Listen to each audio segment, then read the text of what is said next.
Hello दोस्तों, स्वागत है हमारे यूट्यूब चैनल पर।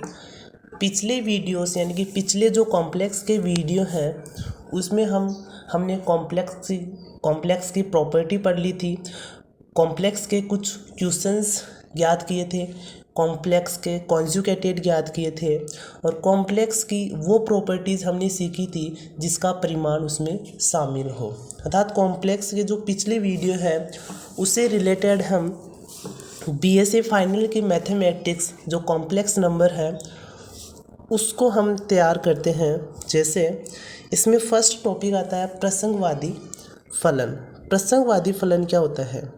कोई भी फलन कब प्रसंगवादी होगा उसकी कुछ कंडीशंस होती है, उस कंडीशंस को हमें अप्लाई करना होता है। यदि वह कंडीशन सेटिस्फाई हो जाती है तो वह फंक्शन प्रसंगवादी होगा।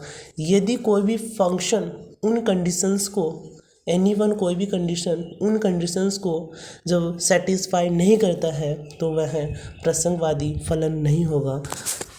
तो हम फर्स्ट देखते हैं कि प्रसंगवादी फलन होता क्या है। प्रसंगवादी फलन होता क्या है? तो इसमें है कोई फलन u अक्स y। इसको मैंने इस प्रकार लिखा कि u अक्स और y दोनों का फंक्शन है। तो कोई फलन u अक्स y प्रसंगवादी होगा यदि u के प्रथम दो कोटि के आंशिक अवकलज सतत हो और u जो अक्स वाई का फंक्शन है लाप्लास समीकरण को संतुष्ट करता हो। यह हमारे पास लाप्लास इक्वेशन है। तो इसका मतलब है कि जो u फंक्शन है उसमें द्वितीय कोटि के जो अवकलज है एक तो वो होना चाहिए, वो संतत होना चाहिए, और जो लाप्लास समीकरण है यह भी संतुष्ट होना चाहिए। अर्थात हमें u के फॉर्म में जो फंक्शन मिलेगा उसको हम x के सापेक्ष द्वितीय अवकलन ज्ञात करेंगे, y के सापेक्ष द्वितीय अवकलन ज्ञात करेंगे। यदि वो संतत है तो उसके बाद हम ऐड करके लाप्लासीय समीकरण को संतुष्ट करेंगे। अर्थात इन दोनों प्रॉपर्टीज़ को जो सेटिस्फाई कर देगा वो हमारे पास प्रसंगवादी फंक्शन होगा। जैसे एक नमूने के तौर पर हम देखते हैं कि u is equal to x cube minus 3xy²। तो सबसे पहले हम u का x के सापेक्ष प्रथम अवकलन करेंगे, फिर सेकंड अवकलन करेंगे। इसी प्रकार u का y के सापेक्ष फर्स्ट डिफरेंशिएशन करेंगे and after then second differentiation करेंगे। और यदि हमने देखा कि जो डिफरेंशिएशन 6x² और 6x दोनों एक प्रकार से हमें रियल नंबर मिल रहे हैं तो ये संतत होंगे। तो संतत होने का मतलब यदि हम इन दोनों को जब ऐड करेंगे तो इससे हमारे पास जो लाप्लासियन जो इक्वेशन है वो संतुष्ट हो जाएगी और हमारे पास d2u upon dx² plus d2u upon dy² is equal to 0 प्राप्त हो जाएगा। तो हम इस प्रकार हम डिसाइड कर सकते हैं कि यहाँ फंक्शन प्रसंगवादी फलन होगा। इसमें x² नहीं आएगा। फर्स्ट जो d2u अपॉन dx² है इसमें थोड़ी गलती हो गई, यहाँ x² नहीं आएगा, यहाँ 6x ही आएगा, तभी तो ये इससे कैंसिल हो जाएगा और 0 में प्राप्त हो जाएगा। तो नेक्स्ट चलते हैं। ये हमारे पास इसमें फर्स्ट थ्योरम आती है जिसको हम प्रूफ करेंगे। थ्योरम है ये हमारी, यदि of Z u plus iota v, जो ऑफ जेड है वो u प्लस आयोटा v विश्लेषित है तो इसमें तो u तथा v प्रसंगवादी फलन होंगे। तो हमें सिद्ध करना है कि यदि विश्लेषित फलन है, विश्लेषित फलन की प्रॉपर्टी भी कुछ इसी प्रकार होती है कि द्वितीय फंक्शन सतत होना चाहिए, द्वितीय डिफरेंशियल सतत होना चाहिए, लाप्लासियन इक्वेशन भी संतुष्ट होना चाहिए। यदि विश्लेषित है तो u तथा v प्रसंगवादी फलन होते हैं। ये हमें थ्योरम सिद्ध करनी है। तो इसमें हम देखते हैं कि माना कि u प्लस आयोटा v विश्लेषित है तो इसमें कॉची रीमान समीकरण संतुष्ट करेगा। अर्थात विश्लेषण के लिए दो कंडीशन होती है। विश्लेषित कोई भी फलन विश्लेषित कब होगा, उसकी फर्स्ट एंड सेकंड दो कंडीशन होती है। फर्स्ट होती है कि उसमें द्वितीय अवकलज सतत होना चाहिए और सेकंड जो प्रॉपर्टी होती है उसमें वो होती है कि कॉची रीमान जो प्रमेय है वो इसमें सेटिस्फाई होनी चाहिए।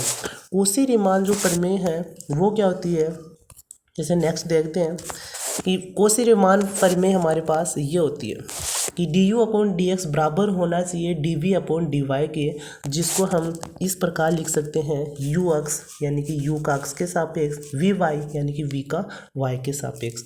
और सेकेंड फंक्शन है कि d u upon d y बराबर होना चाहिए minus d v upon d x. तो इसको हम इस तरह लिख सकते हैं। तो इक्वेशन फर्स्ट हमारे पास हो गया। इक्वेशन सेकंड किससे प्राप्त हुआ? कौशी रीमान प्रमेय से, जो ये प्रमेय है हमारे पास। इक्वेशंस अब हम क्या करेंगे कि हमें क्या करना है, प्रसंगवादी प्रूफ करना है। तो प्रसंगवादी प्रूफ करने के लिए हमें द्वितीय कोटि के अवकलज ज्ञात करने होंगे और लाप्लासियन समीकरण को संतुष्ट करना होगा। तो हम इक्वेशन फर्स्ट का एक्स के सापेक्ष और इक्वेशन सेकंड का वाई के सापेक्ष जब डिफरेंशिएशन, जब पार्शियल डिफरेंशिएशन करते हैं तो हमारे पास ये वैल्यू हमें प्राप्त हो जाती है। और u और y, u और v के संतत हो गए इसमें, क्योंकि हमें पता है कि जो विश्लेषित फंक्शन होगा उसमें द्वितीय कोटि का दो चरों, अलग अलग चरों के सापेक्ष जो डिफरेंशिएशन होगा वो एक प्रकार से सतत होगा, अर्थात जिसमें d two u d x square बराबर है d two v d x d y and d two u और डी वाई स्क्वायर। सतत का मतलब है कि डी टू वी अपॉन में डी एक्स डी वाई बराबर होना चाहिए d two v upon d y d x, यानी कि ये नीचे वाला जो क्रम है वो हमेशा बराबर होना चाहिए। तो नेक्स्ट चलते हैं कि यदि हम इन दोनों इक्वेशंस को ऐड करते हैं, यदि इन दोनों इक्वेशंस को ऐड करते हैं तो हमारे पास लाप्लासियन इक्वेशन संतुष्ट हो जाता है। इस प्रकार फर्स्ट थ्योरम हमारी इस तरह कंप्लीट हो जाती है। और जिस प्रकार हमने फर्स्ट का किया तो उसी प्रकार हम अब y को देख लेते हैं कि फर्स्ट का y के सापेक्ष करते हैं, फिर x के सापेक्ष करते हैं, फिर दोनों को ऐड करते हैं और ऐड करने के बाद इसमें भी हमारे पास लाप्लासियन इक्वेशन संतुष्ट हो जाता है। अर्थात जो इक्वेशन फर्स्ट एंड सेकंड है उसका फर्स्ट एक बार तो x के सापेक्ष, y के सापेक्ष एंड लास्ट में हमें करना है एक बार x के सापेक्ष करके देखना है कि लाप्लासियन इक्वेशन संतुष्ट हो रहा है या फिर नहीं हो रहा है। और यदि हो रहा है तो y के सापेक्ष भी देखते हैं। यदि दोनों में हो रहा है तो हमारा जो फंक्शन होगा वो प्रसंगवादी फंक्शन होगा। अब हम नेक्स्ट चलते हैं कि संयुग्मी ज्ञात करने में कौशी रीमान इक्वेशंस का अनुप्रयोग। इसमें क्या होता है कि एक फंक्शन दिया हुआ होता है u और v में से किसको a फंक्शन दिया हुआ होता है और एक अन्य फंक्शन, यानी कि यदि u दिया हुआ है तो v ज्ञात करना है और यदि v दिया हुआ है तो हमें u ज्ञात करना है। जैसे थ्योरम है फर्स्ट, यदि आप z equal to u plus iota y विश्लेषित फलन है। विश्लेषित की मैंने आपको बता दी है प्रॉपर्टी, दोनों अवकलज द्वितीय कोटि के अवकलज सतत होना चाहिए। कौशी रीमान जो थ्योरम है वो इसमें सेटिस्फाई होनी चाहिए। कौशी रीमान थ्योरम क्या है जो मैंने यहाँ भी अप्लाई कर दी है, जो ये है U X is equal to V Y और U Y is equal to minus V X विश्लेषित है। अब थ्योरम देखते हैं, जहाँ दोनों यू एक्स वाई तथा वी एक्स वाई संयुग्मी प्रसंगवादी फलन है, माना इसमें से एक यू एक्स वाई दिया हुआ है तब दूसरे को हमें ज्ञात करना है। ये थ्योरम कुछ इस प्रकार है। तो ज्ञात हम कैसे करेंगे, तो हमें क्या ज्ञात करना है, v ज्ञात करना है। तो v ज्ञात करने के लिए हम जो v है उसका dx और dy के सापेक्ष पार्शियल डिफरेंशिएशन करेंगे। अर्थात हम जैसे d हमारे पास ये है तो इसको हम क्या लिख सकते हैं, dv इज इक्वल टू एक बार तो x के सापेक्ष और एक बार y के सापेक्ष, जो हमें इस प्रकार दिखाई दे रहा है। अब जब हम इसमें कौशी रीमान इक्वेशंस अप्लाई करते हैं तो हमें पता है कि जो ये dv अपॉन dx है तो उसके स्थान पर हम क्या लिख सकते हैं, माइनस का यू वाई अर्थात d u upon d y, और जो ये डी वी अपॉन में डी वाई है उसके स्थान पर हम क्या लिख सकते हैं, d u upon d s. अर्थात हमें v की जो फॉर्म है वो हमें किसके रूप में प्राप्त हो गई, वो हमें u के रूप में प्राप्त हो गई। और u हमें दिया हुआ है और u का हम x और y के सापेक्ष डिफ्रेंशिएशन करके हम v की वैल्यू प्राप्त कर सकते हैं, जिसे आगे हमने की गई है। जो हमने इस प्रकार की है, हमने यहाँ v ज्ञात कर लिया, v ज्ञात कर लिया। v तो हमारे पास यहाँ हो गया था, जैसे दक्षिण पक्ष RHS रूप, अर्थात जो हमें प्राप्त हो गया वो इक्वेशन प्राप्त हुई थी, ये वाली इक्वेशन प्राप्त हुई थी, ये कौन से फॉर्म में है, इसको m अंकित किया, इसको n अंकित किया। तो सेकंड ईयर में जो हमने अवकलन पढ़ा था उसमें जो कंडीशन थी यथार्थ एग्जैक्ट इक्वेशंस वाली, वो हमें प्राप्त हो जाती है m dx plus n dy। इसको संतुष्ट करके लाप्लासी इक्वेशन को संतुष्ट करेंगे और लास्ट में हम जब ये एग्जैक्ट हो जाएगा, ये एग्जैक्ट कब होगा, जब dn/dx इक्वल होगा dm/dy से।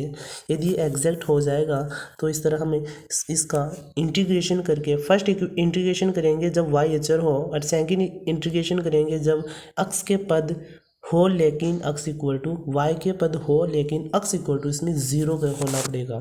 तो इस तरह हम इंटीग्रेशन करके हम टोटल ऑफ z निकाल सकते हैं, क्योंकि u हमें प्राप्त है, v हमने प्राप्त किया है, तो इसको एक प्रकार से एडजॉइन करके हम लिख देंगे।